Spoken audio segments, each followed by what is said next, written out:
Hi guys, I'm a Forester here with my very first guest knife review. This is the SOG SlimJim.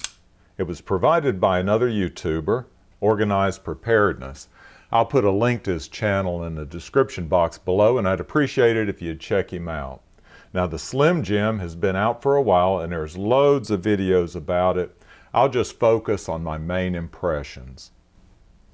Now my number one impression of this knife is that it might be the thinnest knife on the market.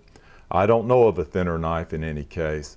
That was the main design feature and even part of the name SlimJim.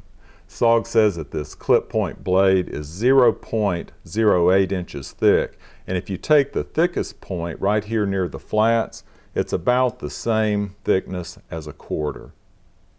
Now the closer you get out to the tip, it thins up a little bit, or a lot, and it's about like the thickness of a dime, I would say. Something I noticed in making this video is that if you'll focus on the shadow down here, as I turn and rotate this knife perpendicular to the light, it doesn't even cast a shadow when it's totally perpendicular to the light. This blade, by the way, is made of Aus-8 steel. Now there's two versions of this knife. This is the smaller version. The blade here is 3.2 inches long and the knife only weighs 2.4 ounces according to SOG.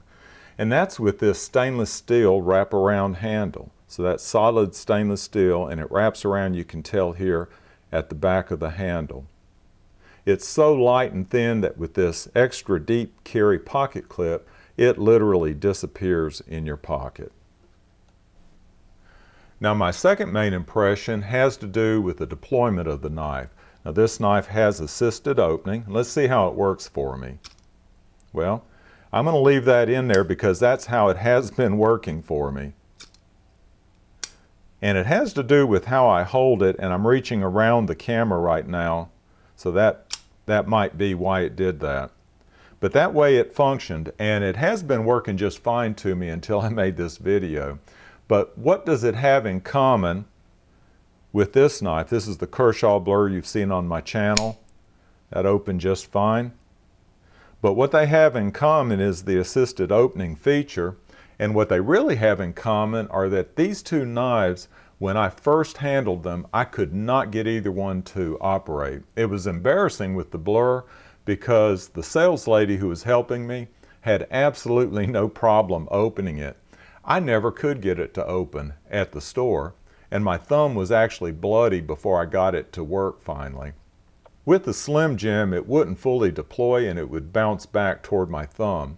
With both knives, I just had to adjust my grip on the handle before I could get it to open correctly.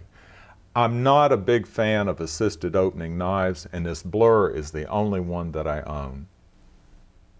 Let me quickly mention some of the other features. You may have noticed that it has this backlock design. Press on the backlock there and it closes easily.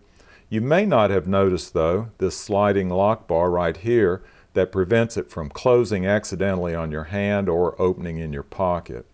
Now this is a truly ambidextrous knife. It has dual thumb studs, and it has a reversible pocket clip with those two screws right there so that you can carry it either right or left-hand carry. Here's a similarly sized knife for comparison. A lot of you are familiar with the Kershaw Skyline. They're similar in blade length at right around 3 inches and maybe overall length. One thing they're not similar though, as you can probably guess, is in thickness. So what niche would this knife fill in my collection? Well, definitely not tactical except in an emergency because of the thinness of that blade. I'd just be afraid with hard use it would snap off. I tend to not carry it as my regular EDC blade because of that assisted opening feature. I get enough looks at the post office without drawing any more attention to myself. For me, it's just a fun novelty knife for my collection to take out and play with occasionally. And that's a good enough reason to pick one up. Thanks for watching, and y'all take care.